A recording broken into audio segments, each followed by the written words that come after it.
Hi hello నమస్తే welcome to 10 TV special interview. నేను మీ ఝాన్సీ రాణి. ఏపీడిఎస్సి ఎగ్జామ్ అయిపోయింది, రెస్పాన్స్ షీట్స్ కూడా వచ్చేసాయి. Then what next? ఎన్ని మార్క్స్ ఉంటే జాబ్ వచ్చే ఛాన్సెస్ ఉంటాయి, నియామకాలు ఎప్పుడు ఉంటాయి, ఇవన్నీ కూడా మనం తెలుసుకునే ప్రయత్నం చేద్దాం. వివరించేందుకు మనతో పాటు ఉన్నారు కాంపిటేటివ్ నిపుణులు పాలిటీ పాషా గారు. వారితో మాట్లాడదాం, తెలుసుకుందాం. నమస్తే సార్. నమస్తే సార్, ఏపీడిఎస్సి ఎగ్జామ్ అయిపోయింది, ఆల్మోస్ట్ రెస్పాన్స్ షీట్స్ కూడా వచ్చేసాయి, అందరూ చూసుకున్నారు. సో వాట్ నెక్స్ట్, ఎలా ఉండబోతుంది ప్రాసెస్? నిజానికి ఆంధ్రప్రదేశ్ రాష్ట్రంలో చాలామంది నిరుద్యోగ యువత ఒక 7 సంవత్సరాల కళ డిఎస్సి 16,400 పోస్టులు సుమారుగా ఎగ్జామ్ జరిగింది. మొత్తం దాదాపుగా మనకి లక్షల్లో పిల్లలు రాసుకున్నారు. వాళ్ళు రెస్పాన్స్ షీట్లు కూడా వచ్చేసినాయి, మార్కులు చూసినారు. సో ఆంధ్రప్రదేశ్లో ప్రస్తుతం హాట్ టాపిక్ ఏంది అని అంటే, రెస్పాన్స్ షీట్లు చూసుకున్న తర్వాత వాళ్ళకు వచ్చిన మార్కుల్ని బట్టి వాళ్ళకు జాబ్ వస్తుందా రాదా అనేటటువంటి డౌట్లో వాళ్ళు ఉన్నారు. సో దీనికి సంబంధించి మనకి సోషల్ మీడియాలో కూడా చాలా వైరల్ వార్తలు అవి ఇవి జరుగుతూ ఉన్నాయి. సరే, ఏదేమైనా కూడా నేనైతే ఒకటే చెప్తున్నా. సో నిరుద్యోగ సమాజం, ఎవరైతే ఏపీడిఎస్సి రాసిన అభ్యర్థులు ఉన్నారో, మీరు ఫైనల్ రిజల్ట్ వచ్చేంత వరకు వెయిట్ చేయండి, సానుకూల దృక్పథంతో ఉండండి. ఎందుకనంటే మేడం, మార్కుల్ని అంటే ఒక జాబ్ని డిసైడ్ చేయడానికి ఈ మార్కుల్లో కూడా మనకి చాలా ఫ్యాక్టర్స్ ఉంటాయి. చాలామంది ఏంటంటే నాకు మెసేజెస్ పెడతా ఉంటారు పిల్లలు, సార్ నాది ఈస్ట్ గోదావరి, నాకు ఈడబ్ల్యూఎస్ ఒక 69 మార్కులు వచ్చినాయి, నాకు జాబ్ వస్తుందా రాదా. తర్వాత కొంతమంది కర్నూలు, సార్ మాది ఎస్సీ రిజర్వేషన్ ఉంది, నాకు ఒక 82 మార్కులు వచ్చినాయి, వస్తుందా రాదా. సో ఇప్పుడు ఇవన్నీ ఏంటంటే ఊహాగానాలు అవుతాయి మేడం. ఇప్పుడు ఏది చెప్పుకున్నా కూడా టూ ఎర్లీ అవుతుంది. సరే, ఎట్లా చెప్పలేం, కట్ ఆఫ్ని కూడా ఎట్లా నిర్ణయించుకోలేమని అంటే, మనకి డిఎస్సిలో జాబుని నిర్ధారించడానికి, మనకు వచ్చిన మార్కులకు ఉద్యోగం వస్తుందా రాదా అని నిర్ధారించడానికి చాలా పారామీటర్స్ ఉంటాయి. అందులో తీసుకుంటే నెంబర్ 1 మన డిస్ట్రిక్ట్ ఏంటి, 2 అక్కడున్న పోస్టులు ఎన్ని, అదేవిధంగా 3వది అక్కడున్న కాంపిటీషన్ ఎలా ఉంది, అంటే ఎంతమంది ఒక పోస్ట్కి ఎంతమంది రాస్తారు, ఇది కూడా ఆధారపడి ఉంటుంది. అండ్ ఇంకొకటి ఏంటి అంటే, మనకున్న కమ్యూనిటీ కూడా ఆధారపడి ఉంటుంది. ఇప్పుడు ఎస్సీకి అయితే రకంగా, ఎస్టీకి అయితే రకంగా, ఈడబ్ల్యూఎస్ అయితే రకంగా, ఇట్లా చాలా పారామీటర్స్ ఉంటాయి. సో వీటన్నిటిని బేరీజు వేసుకొని చెప్పాలి తప్ప, ఎక్కడ కూడా ఇగో ఈ పోస్ట్ వస్తే ఉద్యోగం వస్తుంది, ఇంత మార్కులు వస్తే వస్తుంది అని ఎక్కడా లేదండి. ఇప్పుడు ఎగ్జాంపుల్ మీకు ఒకటి చెప్తా మేడం, లైవ్గా 2006 డిఎస్సిలో నెల్లూరు డిస్టిక్లో మేడం 36 మార్క్స్ వచ్చిన ఒక ఎస్టీ అబ్బాయికి ఉద్యోగం వచ్చింది. జస్ట్ 36, 100కి 36 మార్కులు వస్తే వచ్చింది. కాబట్టి ఇప్పుడు నేనేమంటున్నా అంటే, ఎక్కడ కూడా మార్కులు ఇన్నొస్తే ఉద్యోగం అంటూ లేదు. నీకు ఉన్న పోస్టులు, నీ జిల్లా, నీకు వచ్చిన మార్కులు, అక్కడున్న కమ్యూనిటీ, వీటన్నిటి ఆధారపడి ఉంటుంది. కాబట్టి ఎక్కడ కూడా ఎలాంటి వదంతుల్ని నమ్మొద్దు. దయచేసి పాజిటివ్గా ఉండండి. Up to your final result please hold your suspense కానీ, హోల్డ్ యువర్ బ్రీత్ కానీ. కాబట్టి చాలా జాగ్రత్తగా ఉండే ప్రయత్నం చేయండి, ఎక్కడ కూడా వదంతులు నమ్మొద్దు. కాబట్టి ఖచ్చితంగా మేడం, ఏపీడిఎస్సి రిజల్ట్ కూడా వచ్చి అంత బాగు జరగాలి అని, అంత మేలే జరగాలని కోరుకుంటాం తప్ప ప్రజెంట్ అయితే మనం ఆ విషయంలో ఏమీ చెప్పే పరిస్థితి అయితే లేదు మేడం. అంటే సార్, ఇప్పుడు మీరు చాలామంది ఎగ్జామ్ అయిపోయాక ఏ ప్రొఫెషన్లో అయినా సరే వాట్ నెక్స్ట్, మాకు ఎన్ని మార్క్స్ ఉండాలి, ఎన్ని మార్క్స్ కట్ ఆఫ్ వచ్చే ఛాన్సెస్ ఉంటాయని చెప్పి క్యూరియాసిటీ అయితే ఉంటుంది. అయితే కట్ ఆఫ్ ఈ డిఎస్సిలో ఎంతవరకు ఉండొచ్చు అనుకుంటున్నారు మీరు? అదే మేడం, ఇప్పుడు నేను అదే చెప్తున్నాను. నేనేమంటున్నానంటే, కట్ ఆఫ్ని నిర్ధారించడానికి చాలా పారామీటర్స్ ఉన్నాయి. సార్, మీరు అన్నట్టు ఇప్పుడు ఫర్ ఎగ్జాంపుల్ నెల్లూరులోనే తీసుకుందాం, ఒక 14 పోస్టులు ఉన్నాయి. సో అక్కడ ఉన్నటువంటి కాంపిటీషన్ ఎలా ఉంటుంది, కాస్ట్ వైజ్గా ఎవరెవరికి ఎన్ని మార్క్స్ వస్తే జాబ్ రావచ్చు? అదే మేడం, నేనేమంటానంటే, నేనున్నా మేడం, నేను ఎక్కడో ఒక రూమ్లో ఉండి నా ఫ్రెండ్తో కూర్చొని ఒక 6 నెలలు చదివిన, నాకు 90 మార్కులు వచ్చినాయి. కానీ నేను ఎక్కడ రివీల్ చేయట్లా. ఒకడు 80 వచ్చిన వాడు రివీల్ చేస్తున్నాడు సోషల్ మీడియాలోనో ఇంకో దగ్గర ఫ్రెండ్స్ దగ్గర, ఒరే నాకు 80 వచ్చినాయి అనుకుంటున్నాం. మీరంతా ఏమనుకుంటారంటే, ఆ 80 వచ్చిన వాడే ఇప్పుడు ప్రెసెంట్ నెల్లూరు డిస్ట్రిక్ట్ టాప్ ఉన్నాడు, వాడే హైయెస్ట్. సో 80 వచ్చినోడు టాప్ ఉన్నాడు, 79 నాకు ఉద్యోగం వస్తుంది, 78 మా ఫ్రెండ్కి ఉద్యోగం వస్తుంది, వావ్ అని అనుకుంటాం. కానీ నేనున్న అసలు 90 వచ్చినోడిని నేను ఎవరికి చెప్పట్లేదు. కాబట్టి నేనేమంటున్నా అంటే, ఎక్కడ కూడా మనం ఇంత వస్తే ఉద్యోగం వస్తుందని ఎవ్వరూ చెప్పలేరు. ఇప్పుడు ఇదే ప్రశ్న మీరు విద్యాశాఖ మంత్రి నారా లోకేష్ గారిని అడిగినా కూడా చెప్పలేరు. ఎందుకు చెప్పలేరు, కట్ ఆఫ్ని నిర్ణయించలేమని అంటే, ఏమైనా మనం చెప్పాలంటే యావరేజ్గా పోయినసారి వచ్చిన కట్ ఆఫ్ని బట్టి చెప్పొచ్చు. ఫర్ ఎగ్జాంపుల్, నెల్లూరులో 2018 డిఎస్సిలో బీసీ కమ్యూనిటీకి లాస్ట్ ఒక 67 మార్కుల దగ్గర ఆగింది. కాబట్టి ఈసారి ఒక 67+ వస్తే ఉద్యోగం వచ్చే అవకాశం ఉంది అని ఒక అందాజా చెప్పగలుగుతాం, ఒక అంచనా చెప్పగలుగుతాము తప్ప 2025 డిఎస్సిలో ఇప్పుడు ఇన్ని మార్కులు వస్తేనే ఉద్యోగం వస్తుంది అనే కటాఫ్ని నిర్ధారించడంలో ఒక ప్రామాణిక అంశం లేదు అంటున్నా నేను. జిల్లా, కేటగిరీ, పోస్టుల సంఖ్య, కాంపిటీషన్ సంఖ్య వీటన్నిటి మీద ఆధారపడి ఉంటుంది కదా మేడం. ఇది నేను చెప్పేది. అంటే సార్ ఇప్పుడు రెస్పాన్స్ షీట్ వచ్చింది, సో ఇంతకుముందు కీ పేపర్ అనేవాళ్ళు ఇప్పుడు రెస్పాన్స్ షీట్స్ అంటున్నారు, అందులో ఏమైనా మార్పులు జరిగే ఛాన్సెస్ ఉండొచ్చు? అది ఖచ్చితంగా మేడం. ఎందుకనంటే కొన్ని ప్రశ్నల్ని దృష్టి అంటే డిఎస్సి కమిటీ దృష్టికి తీసుకుపోవడం జరిగింది, అంటే విద్యాశాఖ దృష్టికి. వాళ్ళంతా కూడా కమిటీ, హై లెవెల్ కమిటీలు వేసుకున్నారు, వాళ్ళు పరిశీలిస్తున్నారు. అంటే కొన్ని ప్రశ్నల విషయంలో చాలా గందరగోళ పరిస్థితులు ఉన్నాయి. ఇప్పుడు ఉదాహరణకు తీసుకుంటే మొన్న ఒక ప్రశ్న, కాంట్రవర్సీ ప్రశ్న అడిగిండు. ఏమన్నాడు అని అంటే, ఈ క్రింది వారిలో ఎవరి పదవీ కాలము రాజ్యాంగంలో నేరుగా ప్రస్తావించబడలేదు అని చెప్పి అటార్నీ జనరల్ అని, రాష్ట్రపతి అని, ప్రధానమంత్రి అని చెప్పి ఇలా కొన్ని ఆప్షన్స్ ఇవ్వడం జరిగింది. క్వశ్చన్ ఫ్రేమింగ్ అంతా టోటల్గా రాంగ్ ఉండింది ఆ క్వశ్చన్లో. మరి దానికి సంబంధించి మన పిల్లలందరూ కూడాను దాన్ని అబ్జెక్షన్స్ రేజ్ చేసినారు. సో ఇలా అబ్జెక్షన్స్ రేజ్ చేసిన తర్వాత ఏం జరుగుతుంది అని అంటే, ఒక కమిటీ, హై లెవెల్ కమిటీ వేసుకోండి, నిపుణుల కమిటీ, ఇగో ఈ క్వశ్చన్ కరెక్టా కాదా, తెలుగు అకాడమీ పుస్తకాల్లో ఏముంది అంటే గవర్నమెంట్ టెక్స్ట్ పుస్తకాల్లో ఏముందో చూసుకొని ఫైనల్ కీని త్వరలో ఇచ్చే కార్యక్రమం చేస్తున్నారు మేడం.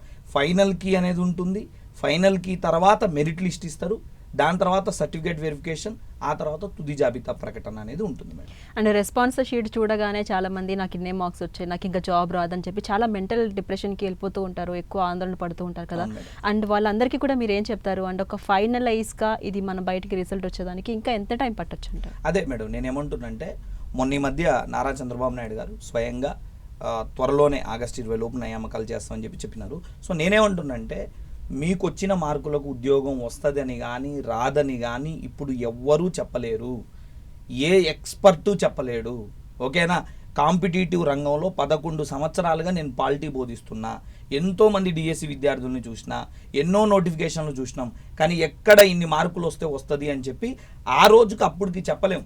జరిగిపోయిన తర్వాత ఓహో ఈ మార్కు దగ్గర ఆగిందా, ఈ పోస్టు ఈ మార్కుల దగ్గర వీళ్ళకి వచ్చేసింది, సో కట్ ఆఫ్ ఇంత ఉంది అని అయ్యాక ఎనలైజ్ చేయగలుగుతాము తప్ప ముందే ఎనలైజ్ చేసి చెప్పే విషయం అయితే లేదు. అండ్ మోర్ ఓవర్, నేను మీకు ఇందాక ఒక ఎగ్జాంపుల్ చెప్పాను, నెల్లూరులో 36 మార్కులు, తెలంగాణలో ఒక ఎగ్జాంపుల్ నేను చాలా ఇంటర్వ్యూలో చెప్తా ఉన్నా, తెలంగాణలో మేడం 67 మార్కులకు ఈడబ్ల్యూఎస్ కోటాలో స్కూల్ అసిస్టెంట్ సోషల్ వచ్చిన నా స్టూడెంట్లు ఉన్నారు, 68కి వచ్చిన వాళ్ళు ఉన్నారు, 66కి వచ్చిన వాళ్ళు ఉన్నారు.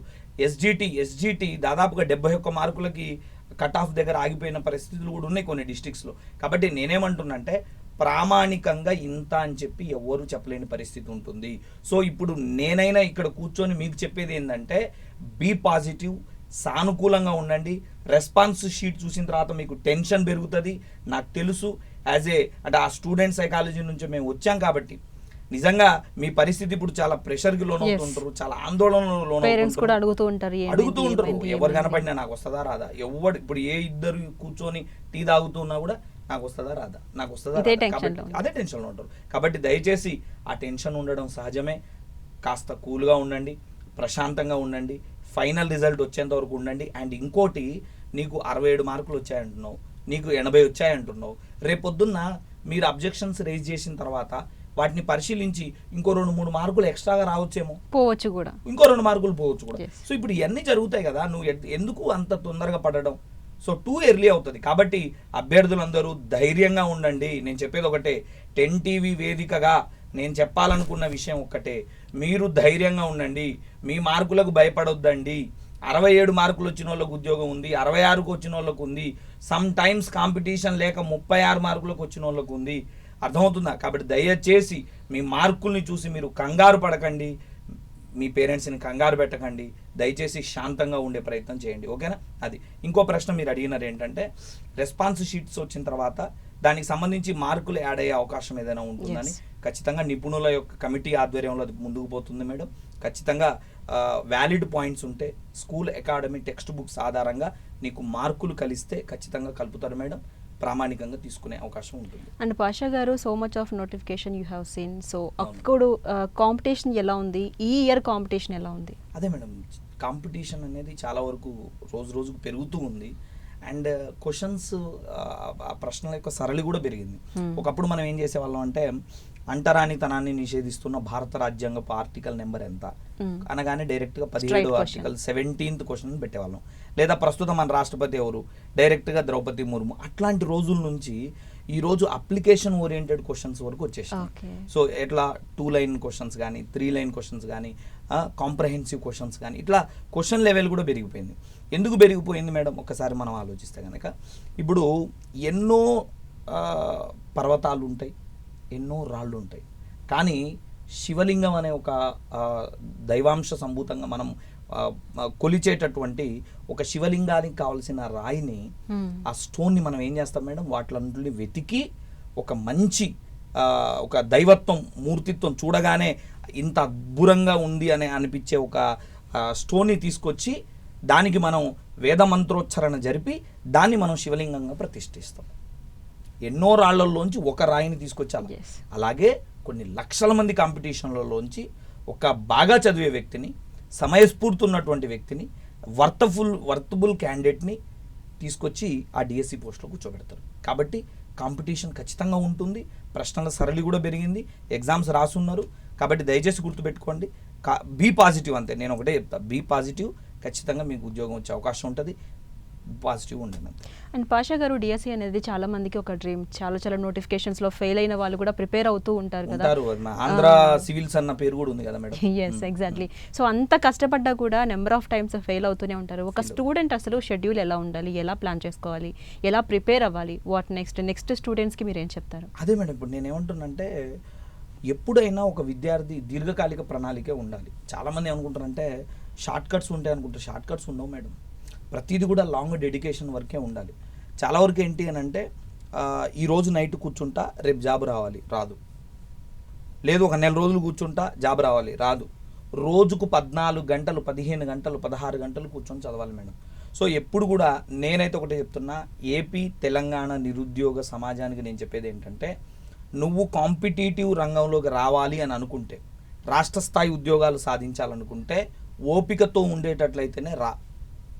నువ్వు వచ్చిన తెల్లారే నోటిఫికేషన్ రాదు, నువ్వు వచ్చిన 2వ రోజే ఎగ్జామ్ పెట్టరు, నువ్వు వచ్చిన 3వ రోజే ఉద్యోగం కొట్టి 4వ రోజు స్కూల్లోకి పోయి జాయిన్ కావు. కాబట్టి దీర్ఘకాలిక ప్రణాళికతోనే నువ్వు ఇందులోకి రావాలి. సరే, నువ్వు మంచో చెడో ఈ రంగంలోకి వచ్చేసినావు అంటే, నేను ఉద్యోగం సాధించాలని వచ్చేసినావు. వచ్చిన తర్వాత ఏం చేయాలి? సిలబస్ని అధ్యయనం చేయాలి. ప్రీవియస్ పేపర్ క్వశ్చన్లు ఒక 4-5 తీసుకొని అధ్యయనం చేయాలి. సిలబస్, ప్రీవియస్ క్వశ్చన్స్, ఈ రెండు చూసిన తర్వాత then you will get some idea how I need to practise, how I need to prepare. Levels అర్థమైపోతాయి. నేను ఎలా దీన్ని చేయగలగాలి, దీన్ని నేను ఏ పుస్తకాలు చదివితే ఇది కవర్ అవుతుంది అనేది నీకు అర్థమవుతుంది. ఈ ఎనలైజేషన్ అంతా అయిపోయిన తర్వాత నీకు ఒక స్థాయి అవగాహన ఉంటే కోచింగ్ అవసరం లేదు, నీకు అవగాహన లేకపోతే కోచింగ్ కూడా తీసుకోవాలి.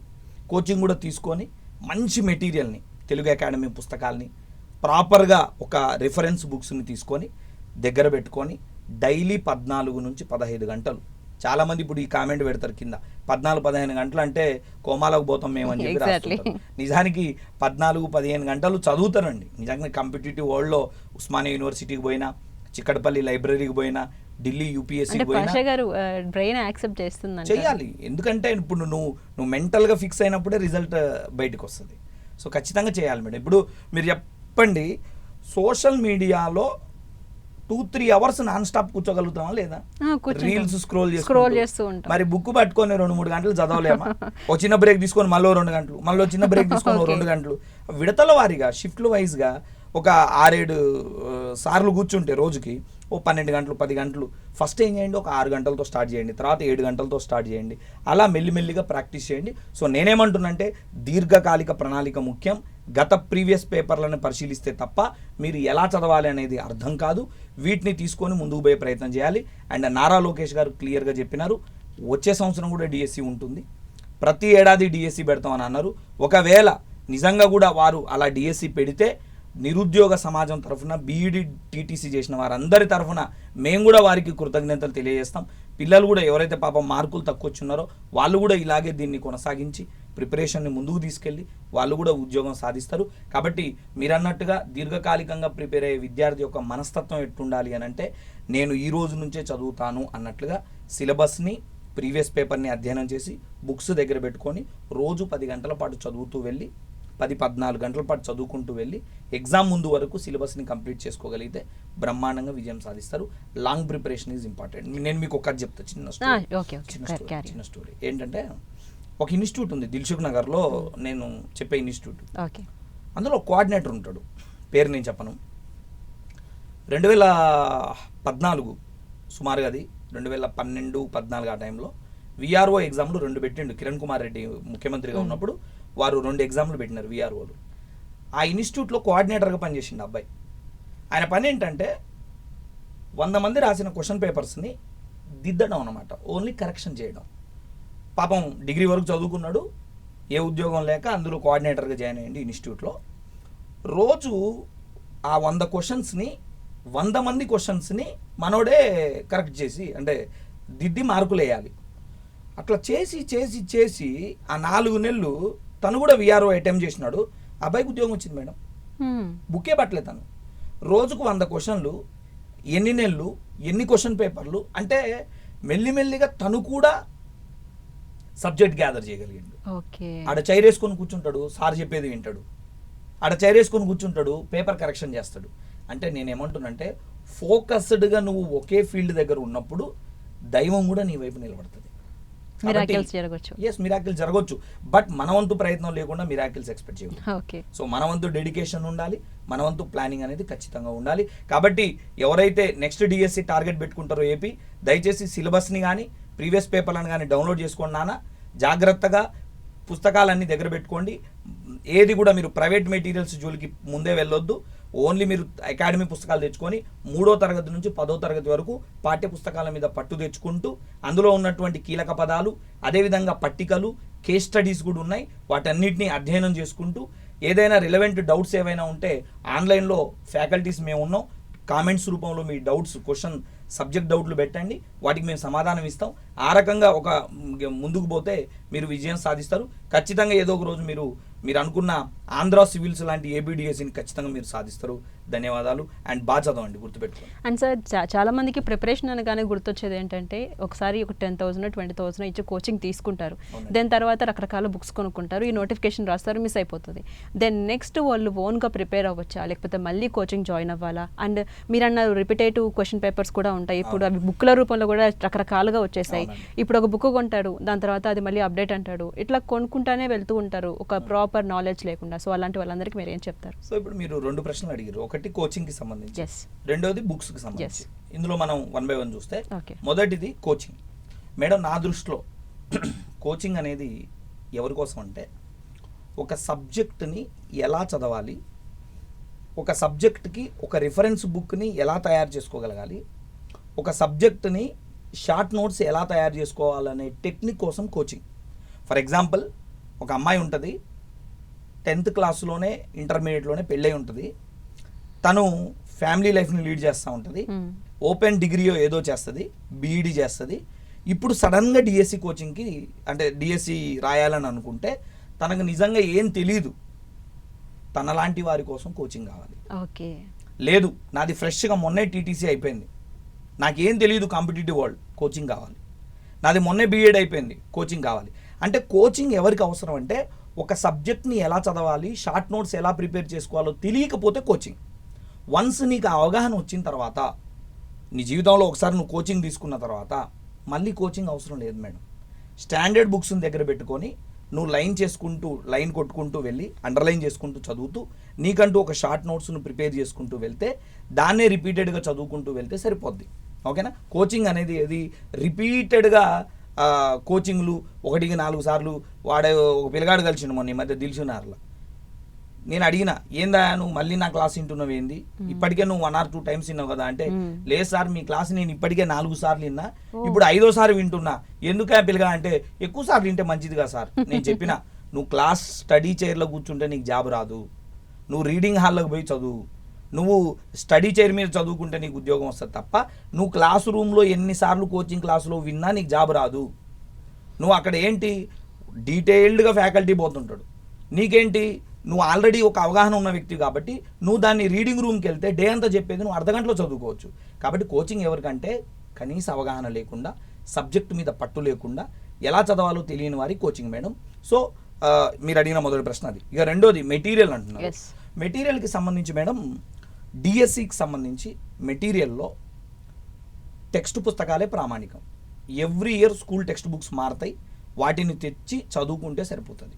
అప్డేటెడ్ మెటీరియల్ అని అంటే కొన్ని అప్డేట్ అంశాలు ఉంటాయి. ఇప్పుడు ఉదాహరణకి జీకే కరెంట్ అఫైర్స్ ఉంది మేడం, అది అప్డేట్ అవుతుంది. ఇప్పుడు నేను ఈరోజు జీకే కరెంట్ అఫైర్స్ రాసా, ఏ రోజుది రాయగలుగుతా నేను? ఈ రోజు 2025 జూలైలో ఈ రోజు వరకు ఏది ఉందో నేను అది రాయగలుగుతా. ఆగస్టులో జరిగేది, సెప్టెంబర్లో జరిగేది, ఇప్పుడు ఈ రోజు అంతే కదా. ఉపరాష్ట్రపతి గారు ఉన్నారండి, జగదీప్ ధన్కర్ గారు ఉన్నారు. నిన్నటి రోజున ఆయన రాజీనామా చేసినారు, రాష్ట్రపతి గారికి ఆయన రాజీనామా రేఖని సమర్పించినారు. పదవిలో ఉండి ఉపరాష్ట్రపతి పదవికి రాజీనామా చేసిన 3వ వ్యక్తి. సో ఇప్పుడు నేనేం చెప్తా, ఈ రోజు క్లాస్ చెప్పేటప్పుడు ఇలా రాజీనామా చేసిరబ్బా, ఇదివరకు 2 చేసిరబ్బా, ఒక ఆయన వివి సింగ్, ఇంకొక ఆయన బైరాన్ సింగ్ షెకావత్ గారు చేసినారు. అదేవిధంగా రాష్ట్రపతి అయ్యాక ఉపరాష్ట్రపతికి రాజీనామా చేసిన వాళ్ళు 3 ఉన్నారు, వెంకట్రామన్ గారు, అలాగే మన శంకర్ దయాళ్ శర్మ గారు, అలాగే కేఆర్ నారాయణన్ గారు అని నేను ఈ రోజుకు చెప్తా. మరి రేపు జరిగేది, ఎల్లుండి జరిగేది, వీటిని అప్డేట్ కావాలి. కాబట్టి సిలబస్లో కూడా 2 టాపిక్స్ ఉంటాయి. ఎప్పుడూ ఉండేది ఒకటి ఉంటుంది, అప్డేట్ అయ్యేది ఒకటి ఉంటుంది. ఈ ఎప్పుడూ ఉండేది నువ్వు చదువుతూ అప్డేట్ అయ్యేదాన్ని రోజు 2 గంటలు చదువుకోవాలి. అంటే డైలీ పేపర్ని చదవడం, ఇలాంటి వాటి ద్వారా నువ్వు ముందుకు తీసుకెళ్లే ప్రయత్నం చేయొచ్చు. కాబట్టి అప్డేటెడ్ మెటీరియల్ ఎడిషన్ 1, ఎడిషన్ 2 అట్లా కొనుక్కుంటా పోవద్దు. స్కూల్ పాఠ్య పుస్తకాలు, డైలీ న్యూస్ పేపర్, పాఠ్య పుస్తకాలు, డైలీ న్యూస్ పేపర్ సరిపోద్ది మేడం. అండ్ ప్రిపేర్ అయ్యేటప్పుడు కూడా చాలా మంది, కొంతమంది చదువుకుంటారు, కొంతమంది ఏమో ప్రాక్టీస్ చేస్తూ ఉంటారు. సో ఏది బెటర్ అంటారు? ఖచ్చితంగా ప్రాక్టీస్ చేసేయడమే బెటర్ కదా మేడం. ఇప్పుడు నువ్వు ఎంత చదివినా నువ్వు ప్రాక్టీస్ చేయకపోతే, నువ్వు ఒక ఎగ్జామ్ రాయకపోతే నీకు ఎట్లా తెలుస్తుంది నువ్వు ఎంత చదివినావు? ఇప్పుడు అసలు ఎగ్జామ్ అంటే ఏంటో తెలుసా? Evaluation of your knowledge. నీ బ్రెయిన్లో ఎంత స్టోర్ అయిందో బయట పెట్టేదే ఎగ్జామ్. వాడు ఏమంటాడు, మమ్మీ నేను మస్తుగా అయినా మమ్మీ అంటాడు. ఒరే నువ్వు ఎన్ని చదివినావు, నాకెందుకు, నాకేం కావాలి, మార్క్ కావాలి. అంతే, నీకు మార్క్ వచ్చింది, నువ్వు ఆ బిట్ కరెక్ట్ ఆన్సర్ పెట్టావు, నీ బ్రెయిన్లో స్టోర్ అయి ఉన్నట్టు కదా. కాబట్టి నేనేమంటున్నా అంటే ఎండ్ ఆఫ్ ది డే మార్క్సే కీలకం. ఎండ్ ఆఫ్ ది డే నీకు ఏది, నువ్వు ఎగ్జామ్ కరెక్ట్గా చేయగలుగుతున్నావా లేదా అనేదే కీలకం. ఏది, ఉద్యోగాన్ని నిర్ణయించడంలో. అదే ఒక వ్యక్తి మేధావిగా మారాలి అని అంటే సబ్జెక్ట్ నాలెడ్జ్ ఉండాలి, ఉద్యోగం సాధించాలంటే మార్కులు రావాలి. ఎవరు అవునన్నా కాదన్నా ఇదే నగ్న సత్యం. ఓకేనా? కాబట్టి దయచేసి డైలీ ఒక ఎగ్జామ్. ఇప్పుడు మేడం అన్నట్టు నేను కూడా ఒక పాయింట్ కరెక్ట్ చేసుకుంటున్నా. ఏంటంటే నేను ఇందాక చెప్పా, ఏమని చెప్పానంటే డైలీ మీకు ఒక సబ్జెక్ట్ చదువుతూ ఉండండి, డైలీ ఒక న్యూస్ పేపర్ చదువుతూ ఉండని చెప్పాను కదా. ఇప్పుడు మేడం చెప్పింది కూడా నేను స్వీకరిస్తున్నా. డైలీ ఒక టెస్ట్ కూడా రాయండి, అది కూడా మిమ్మల్ని, మీలో ఉన్న లోపాలని ఎప్పటికప్పుడు మిమ్మల్ని ముందుకు తీసుకెళ్తుంది. ఓకేనా? అండ్ ఇంకోటి, coming to the exam sir, ఇప్పుడు ప్రతి ఇయర్ నారా లోకేష్ గారు చెప్పారని మీరే చెప్పారు, ప్రతి ఇయర్ డిఎస్సి నోటిఫికేషన్ ఇస్తారు అని అన్నారు. అది అసలు సాధ్యమే అంటారా? సాధ్యమే మేడం, ఎందుకు సాధ్యం కాదు? ఎందుకు అని అంటే రోజు రోజుకి ప్రభుత్వ పాఠశాలల మీద విద్యార్థులకు నమ్మకం పెరుగుతుంది. ఎందుకంటే ప్రైవేట్ పాఠశాలల్లో ఫీజులో దోపిడీ చాలా ఎక్కువైపోయింది. చిన్న పిల్లగాడికి కూడా ఇవాళ 3 లక్షలు ఏంది మేడం. మా ఫ్రెండ్ ఒకడు సాఫ్ట్వేర్ ఇంజనీర్ గచ్చిబౌలిలో ఉంటాడు, అని ఫోన్ చేసిన, ఏంద్రా ఏం సంగతి, మీ పిల్లగాడు ఏం చదువుతున్నానంటే ఇట్లా ప్లేయింగ్ స్కూల్ అన్నాడు. అది అర్థం కాలే నాకు. ప్లేయింగ్ స్కూల్ ఏంద్రా అంటే అదేరా చిన్నపిల్లలకు ఉంటుంది ప్లే స్కూల్ అన్నాడు. ఎంత ఫీజు అని అన్నా. నెలకి 25,000 అన్నాడు. ఆశ్చర్యపోయినా నేను. నెలకి 25 ప్లే స్కూల్ ఏందా మేడం? ఒకసారి ఆలోచన. నా 10th వరకు కూడా 25,000 కాలే నాకు ఖర్చు. ఎగ్జాక్ట్లీ, అవునా కదా? ఇప్పుడు మనం గవర్నమెంట్ స్కూల్లో చదివితే 10వ తరగతి వరకు కూడా 25,000 కావు మనకి. ఇవాళ నెలకి 25,000 ప్లే స్కూల్లో పోరానికి పెట్టుడైంది. కాబట్టి నేనేమంటున్నా అంటే ఈ దోపిడీ ఎక్కువైతుంది. కాబట్టి ఖచ్చితంగా ప్రైవేట్ స్కూళ్లకు ధీటుగా ప్రభుత్వ పాఠశాలలు కూడా నడుస్తున్నాయి. జగన్మోహన్ రెడ్డి గారి ప్రభుత్వం కూడా ప్రభుత్వ పాఠశాలల్లో మౌలిక వసతులపై దృష్టి పెట్టింది. ప్రస్తుతం ఈ కూటమి ప్రభుత్వం కూడా ప్రభుత్వ పాఠశాలలపై ఫోకస్ చేయడం, అలాగే ఈ మధ్య పేరెంట్స్ టీచర్స్ మీటింగ్ పెట్టడం, చంద్రబాబు నాయుడు గారు కూడా మొన్న వెళ్ళి సోషల్ టీచర్గా మారి ఒక పాఠాన్ని కూడా బోధించినట్టుగా మనం వార్తల్లో చూసినాం. అలాగే సో 2 ప్రభుత్వాలు కూడా విద్యా వ్యవస్థ వరకు మాత్రం ప్రభుత్వాలు బాగానే పనిచేస్తున్నాయి. కాబట్టి అడ్మిషన్లు పెరుగుతూ ఉన్నాయి. అడ్మిషన్లు పెరుగుతున్న కొద్దీ నీకు ఫ్యాకల్టీ నెసెసిటీ పెరుగుతుంది. అలా పెరిగినప్పుడు డిఎస్సి అనేది ఖచ్చితంగా ఎవ్రీ ఇయర్ వస్తూనే ఉంటుంది. అదే నేను చెప్తున్నా. ఇప్పుడు ఇట్లా చెప్పినా కూడా డిఎస్సి లేదు రాదు పో అని చెప్పి కింద కామెంట్ పెడుతుంటారు. సో నేనేమంటా అంటే ఆశావాహ దృక్పథంతో ఉండాలి. అవునా కదా? ఇప్పుడు మనం టీటీసీ చేసినాం, బీఈడీ చేసినాం, ఉద్యోగమే రాదు పో అని నెగిటివ్ చెప్తామా? పాజిటివ్ ఉండాలి కదా. సో ఖచ్చితంగా ఉద్యోగం వస్తుంది, డిఎస్సి పడుతుంది. లాంగ్ ప్రిపరేషన్లో ఉండండి. నేను మళ్ళీ చెప్తున్నా, నోటిఫికేషన్ వచ్చిన తర్వాత 45 రోజుల సమయమే ఉంటుంది. నువ్వు అప్పుడే పుస్తకం పడతా అంటే నేను మళ్ళీ చెప్తున్నా, అస్సామే పరిస్థితి. నేను సింపుల్గా చెప్తా మేడం, నోటిఫికేషన్ లాంటిది వందే భారత్ ట్రైన్ లాంటిది మేడం. నేను ఇప్పుడు నా పిల్లలకి ఆఫ్లైన్లో చెప్తా ఈ పదం. ఇది వందే భారత్ ట్రైన్ లాంటిది. మీరేమనుకుంటారంటే రావట్లేదు రావట్లేదు రావట్లేదు అంటారు. వచ్చిందా 45 ఏమంటారు సెకండ్లు కూడా ఉండదు, అది సప్పని వెళ్ళిపోతుంది. వచ్చినట్టు కూడా తెలియదు. నువ్వు వచ్చేలోపు ఏం చేయాలి madam? Suit case, bag, hand bag, నువ్వు ఏం పెట్టుకుంటావో నీ మొత్తం సర్దుకొని నువ్వు రెడీగా ఉండాలి. అట్లా వస్తుంది, ఇట్లా ఎక్కాలి, వెళ్ళిపోవాలి. లేదు నేను నోటిఫికేషన్ వచ్చాక నేను ఇంటికాడ బ్యాగ్ యాడ్ ఉంది, దుప్పటి యాడ్ ఉంది, షూస్ యాడ్ ఉన్నాయి, నేను అప్పుడు చూసుకుంటా అంటే నువ్వు స్టేషన్కి వచ్చేలోపే ట్రైన్ వెళ్ళిపోద్ది. సింపుల్. సేమ్ అలాగే నోటిఫికేషన్ వచ్చిన తర్వాత చదువుతా అంటే బ్రతుకు అస్సామే. దయచేసి నోటిఫికేషన్ కన్నా ముందే మేల్కొని లాంగ్ ప్రిపరేషన్లో ఉండండి. నేనైతే మళ్ళీ అదే చెప్తున్నా, నీకు గవర్నమెంట్ ఉద్యోగం ఏ ఉద్యోగం అయినా, గ్రామ సచివాలయం నుంచి యూపీఎస్సీ వరకు ఏ పరీక్ష అయినా లాంగ్ ప్రిపరేషన్లో ఉన్నోడే ఉద్యోగం కొడతాడు. ఇది నువ్వు రాసి పెట్టుకోండి. అండ్ ఇప్పుడు చాలా మందికి ఉన్నటువంటి ఒక సజెషన్ లా అనుకోవచ్చు సార్. ఇప్పుడు చాలా మంది స్టూడెంట్స్ ఇప్పుడు రకరకాలుగా కోచింగ్ సెంటర్స్కి వెళ్ళిపోయి ఫ్యామిలీస్ని వదిలేసి కష్టపడి డబ్బులు పెట్టుకునేంత చాలా మందికి ఉండకపోవచ్చు. సో గవర్నమెంట్ తరపున ఏమైనా కోచింగ్ ఫ్రీగా ఇచ్చే ఛాన్సెస్ ఏమైనా ఉంటాయా ఫ్యూచర్లో? అలాంటిది ఏమైనా వస్తే బాగుంటుందని చెప్పి అనుకుంటున్నారు మీరేమంటారు? అదే మేడం, ఇప్పుడు నేను ఏమంటున్నానంటే తెలంగాణలో అయితే టీశాట్ అని ఒక ఛానల్ పెట్టినారు, పెట్టి సేవ చేస్తున్నారు. రోజు మనకి టీవీలో కూడా వస్తుంది. నిపుణ అని ఒక ఛానల్ ఏదో పెట్టుకున్నారు. అలాగే మొన్న ఆంధ్రప్రదేశ్ ప్రభుత్వం కూడా మొన్న డిఎస్సికి ముందు ఒక యాప్ ద్వారా కొంత కోచింగ్ ఇచ్చే కార్యక్రమాన్ని చేసింది. అలాగే అనంతపురంలో కానీ కొన్ని చోట్ల కానీ కొంతమంది ఎమ్మెల్యేలు కూడా తమ నియోజకవర్గంలో పిల్లలు కోచింగ్కి దూరం కాకూడదు, వాళ్ళు కూడా చదువుకోవాలి, లేడీస్ ఉన్నారు గృహిణులు, వాళ్ళు కూడా కోచింగ్ తీసుకోవాలని వాళ్ళు క్యాంపు పెట్టి మాలాంటి ఫ్యాకల్టీస్ని అక్కడికి పిలిపించి మాకు రెమ్యునరేషన్లు ఇచ్చి పిల్లలకు మాత్రం ఫ్రీగా కోచింగ్లు ఇప్పించినారు మేడం. ఇలాంటివి ఏవైనా చేస్తారు. కానీ ఇప్పుడు నేనేమంటున్నా అంటే it's all activities of after notification. ఇవన్నీ నోటిఫికేషన్ తర్వాత జరిగే పరిణామాలు.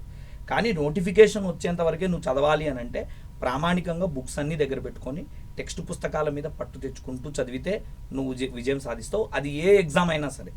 తెలుగు అకాడమీ పుస్తకాలు తెచ్చుకోవాలి, జాగ్రత్తగా చదువుకోవాలి. ఓకేనా?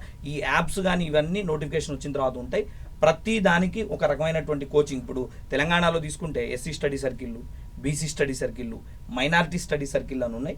వాటి ద్వారా కూడా ఇస్తున్నారు కోచింగ్.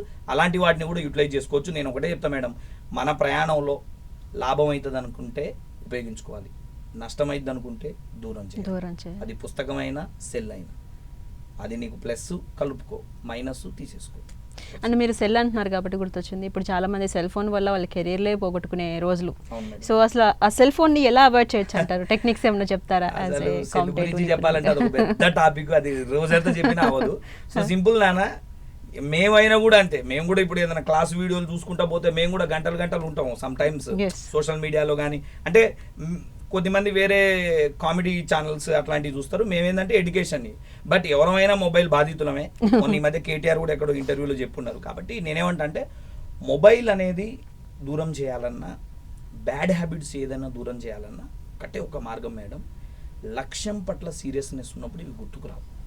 నువ్వు ఎప్పుడైతే ఫోకస్డ్గా నా ఉద్యోగం డిఎస్సి సాధించడమే అని నువ్వు అనుకుంటావో ఇవన్నీ దూరం అవుతాయి. లక్ష్యం పట్ల సీరియస్నెస్ లేనప్పుడు ఇవన్నీ వస్తాయి. మొన్న ఎక్కడో విన్నా నేను, బ్రెయిన్లో ఏదో న్యూరాన్స్ అది ఉంటుందట, ఏదో కెమికల్, ఆ డోపమైన్ అట, దాని పేరు డోపమైన్. అదేదో డోపమైన్ అంటే ఏంటంటే ఏదైనా ఒక విషయం నీకు కిక్కిస్తే అది డోపమైన్ అనే హార్మోన్ రిలీజ్ అవుతుందట. సో ఒక వీడియో చూడడం వల్ల నీకు కిక్ వస్తుంటే మళ్ళీ చూస్తుంటామట. అట్లా మనం ఏం చేయాలంటే నాకు డోపమైన్ అనే హార్మోను నేను చదవడం వల్లే నాకు వస్తుంది అని అనుకోగలగాలి. సో ఆ హార్మోన్ అదేదో మనకు కూడా తెలియదు, అది సైన్స్ వాళ్ళు చెప్పాలి. సో అట్లాంటి వాటికి కూడా సబ్జెక్ట్కి మనం లింక్ చేసుకోగలిగితే, సబ్జెక్టుని ఇష్టపడగలిగితే ఇవన్నీ దూరం అయితే మేడం. ఇప్పుడు ఒకటే గుర్తుపెట్టుకోవాలి, తల్లిదండ్రుల కష్టం కన్నా మొబైల్ ఎక్కువ కాదు, మీ లక్ష్యం కన్నా మొబైల్ ఎక్కువ కాదు, మీరు సాధించాల్సిన దానికన్నా ఎక్కువ కాదు. ఆల్రెడీ మీ కుటుంబంలో ఉన్న ఆడపిల్ల, ఎవరికైనా మీకు ఇందులో ఆడపిల్లలు ఉండి పెళ్ళిడు వయసు వచ్చి ఉంటే వాళ్ళ పట్ల నీకున్న బాధ్యత కన్నా మొబైల్ ఎక్కువ కాదు. ఈ సమాజంలో నువ్వు నిర్వర్తించాల్సిన బాధ్యత కన్నా నీ మొబైల్ ఎక్కువ కాదు. నువ్వు సాధించాల్సిన లక్ష్యం నీ జీవితం కన్నా నీ మొబైల్ ఎక్కువ కాదు. సో మొబైల్ మన కంట్రోల్లో ఉండాలి తప్ప మనం మొబైల్ కంట్రోల్లో ఉండొద్దు. ఈరోజు మొబైల్ ఎట్లయిపోయిందని అంటే one of organ of the body అయిపోయింది. ఈరోజు కొంతమంది అయితే మరీ దారుణం, ఎక్కడికి వెళ్ళినా దాన్ని తీసుకెళ్ళిపోతున్నారు. So it became like a organ of the body అనమాట. కాబట్టి దయచేసి ఏది కూడాను మన భగవద్గీతలో చెప్పినట్టు ఎక్కడ కూడాను విషయ వాంఛల గురించి ఆలోచిస్తే అది క్రోధం అవుతుంది, క్రోధం మనల్ని కప్పేస్తుంది అన్నట్టు ఎక్కువగా దేని గురించి ఆలోచించకండి. ఫోకస్డ్ మీ టార్గెట్ గురించే పెట్టండి, మీరు విజయం సాధిస్తారు. అండ్ సార్ ఇంతకుముందు మీరు చెప్పినట్టు కాంపిటీషన్ గురించి, ఎగ్జామ్ గురించి అండ్ కోచింగ్ గురించి మాట్లాడుకున్నప్పుడు మీరు చెప్పిన తర్వాత నాకు అనిపించింది, ఇప్పుడు టీటీసీలో కావచ్చు, బీఈడీలో కావచ్చు, చదివించేటప్పుడే వాట్ ఈజ్ వాట్ అని చెప్తే బాగుంటుందేమో కదా. ఎగ్జామ్ పేపర్ ఇలా ఉంటుంది, మోడల్ ఇలా ఉంటుంది అని బేసిక్ నాలెడ్జ్ జనాలకి ఇస్తే వాళ్ళు ఓన్గా ప్రిపేర్ అయ్యే ఛాన్సెస్ ఉంటాయి కదా. సో గవర్నమెంట్ తరఫు నుంచి అలా ఏమన్నా ఉంటుందంటారా? దీన్ని కూడా నేను ఒక ఎగ్జాంపుల్తో మొదలు పెడతాను. నేను ఈ మధ్య తెలంగాణ పంచాయతీరాజ్ చట్టం క్లాస్ చెప్తున్నా. తెలంగాణ పంచాయతీరాజ్ చట్టం 2018కి సంబంధించి సెక్షన్ 141 గ్రామ న్యాయ ట్రిబ్యునల్ అని ఒక టాపిక్ ఉంటుంది. నేను నా స్టూడెంట్ ఒక మేడం పంచాయత్ సెక్రటరీగా చేస్తుంటే నేను తనకు ఫోన్ చేసిన, మేడం 141 గ్రామ ట్రిబ్యునల్ అని ఉంది, దీంట్లో డేటా అంతా ఉంది పుస్తకాల్లో, నా దగ్గర ఉన్న నేను సేకరించిన పుస్తకాల్లో ఉంది, అసలు రియలిస్టిక్గా ఈ గ్రామ న్యాయ ట్రిబ్యునల్ అంటే ఏంటి మేడం అని అడిగా. తను ఏం చెప్పిందంటే, నేను ఉద్యోగంలో చేరి 7 సంవత్సరాలు అయింది సార్, 2018 అక్టోబర్లో చేరిన, ఇవాళకి 7 ఏళ్ళు అవుతుంది. Still today I don't have single experience regarding to this section 141. అసలు నాకు తెలియదు అది. అంటే నీకే తెలియదా, మీకు పంచాయత్ సెక్రటరీలకి ఎవరైనా తెలియదా అని చెప్పిన. ఓ 10 నిమిషాల్లో మళ్ళీ ఫోన్ చేస్తా సార్ అని ఫోన్ చేసింది. తెలియదు సార్, అసలు ఎవడికి తెలియదట, ఆ గ్రామ న్యాయ ట్రిబ్యునల్ ఏందో తెలియదు సార్, ఆడేది ఉంటే అది చెప్పు సార్ అని. ఇది ఇప్పుడు నేను ఎందుకు చెప్తున్నా అంటే, చట్టం ఏమో ఓ రకంగా చెప్తుంది, ఇంప్లిమెంటేషన్ ఏమో ఓ రకంగా ఉంటుంది. స్కూల్లో చెప్పే పాఠం ఏమో ఒకటి, ఫీల్డ్ లెవెల్కి వెళ్తే ఉండేదేమో మరొకటి. ఇప్పుడు మీరు అడిగిన ప్రశ్న, డిఎస్సి గురించి టీటీసీ కాలేజీల్లోనే, బీఈడీ కాలేజీల్లోనే చెప్పి వాళ్ళని ఆ స్కూలింగ్ నుంచే, ఆ కాలేజీ నుంచే వాళ్ళకి ఏది ఈ కాంపిటేటివ్గా అవసరమైనటువంటి అంశాలు అక్కడే నేర్పొచ్చు కదా అని మీరు అంటున్నారు. నిజంగా కూడా చాలా మంచి ఆలోచన. అది మన పూర్వీకులకు ఎప్పుడో వచ్చింది, కానీ దాన్ని ఆచరణలో పెట్టట్లేదు. రియలిస్టిక్గా మాట్లాడాలంటే ఇట్ ఈస్ నాట్ ఇంప్లిమెంటింగ్. అర్థమవుతుందా? ఇంకా కూడా దారుణం ఏంటంటే మేడం, గవర్నమెంట్ స్కూల్లో పిల్లలకు మేడం, కొంతమంది పిల్లలకి చదవడం రాయడం రావట్లేదు మేడం. ఇక ఇది చెప్తే నాకు బాధ అనిపిస్తుంది, కానీ నిజంగా కూడా కొద్దిమందికి ఎక్కడో లోపం ఉంది. అది లోయర్ లెవెల్ నుంచి రావాలా లేకపోతే ఇంకోటి రావాలా తెలియదు. మొన్న ఒక అబ్బాయిని, నా స్టూడెంట్ని, స్కూల్ అసిస్టెంట్ సోషల్ని అడిగి, నువ్వు బాగా చెప్పు, అది చెప్పు, ఇది చెప్పు అని అంటే, లాస్ట్లో ఒక అబ్బాయి ఆ మాట ఏమన్నాడంటే, సార్ మీరేమో అట్లా చెప్పు ఇట్లా చెప్పు అంటాడు, ఆ పోరానికి తెలుగు చూసి రాయడం రావట్లేదు సార్, చదవడం రాయడం రావట్లేదు సార్, నేనేం చేయాలి సార్, వాడికి 10వ తరగతి పోరగానికి నేను ఆల్ నేర్పాలా సార్ అంటున్నాడు. అంటే ఇప్పుడు ఎక్కడ లోపం జరిగింది? ఆల్ నేర్పని ఆ టీచర్ది తప్ప, నేర్చుకోని స్టూడెంట్ తప్ప, మానిటరింగ్ చేయని తల్లిదండ్రులది తప్ప, ఎవరిది తప్పని చెప్పాలి. కాబట్టి నేనేమంటున్నానంటే, నిజంగా కూడా జీవితానికి పనికొచ్చే విద్యను అందించే చైనా విధానాలు భారతదేశంలో కూడా వస్తే నిజంగా కూడా బాగానే ఉంటుంది, అప్రిషియేట్ చేయగలిగినట్టు. Yes sir. And last question, ఇప్పుడు ఏపీలో చాలా మంది స్టూడెంట్స్ ప్రిపేర్ అవుతూ ఉంటారు రకరకాల పోస్టులకి. కమింగ్ పోస్టులు ఏమేమి ఉన్నాయి మేడం? ఇప్పుడు already forest beat officer, assistant beat officer అనే 2 నోటిఫికేషన్స్ వచ్చున్నాయి. ఓకేనా? FBO, ABO అని అంటున్నాం. అందరూ గుర్తుపెట్టుకోండి, FBO, ABO ఏదైతే ఉందో 10+2 అంటే ఇంటర్మీడియట్ క్వాలిఫికేషన్తో ఇచ్చున్నారు.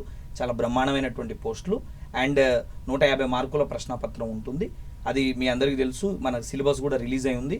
సిలబస్ కాపీని డౌన్లోడ్ చేసుకొని సిలబస్ ప్రకారం ప్రామాణిక పుస్తకాలు తీసుకొని జాగ్రత్తగా చదువుకునే ప్రయత్నం చేయండి. అది forest beat, assistant beat officer, ఆ 2. ఇక ఇంకో నోటిఫికేషన్ ఉంది మేడం, హైకోర్టు మరియు జిల్లా కోర్టుల్లో వివిధ పోస్టులకు సంబంధించిన నోటిఫికేషన్ వచ్చున్నది.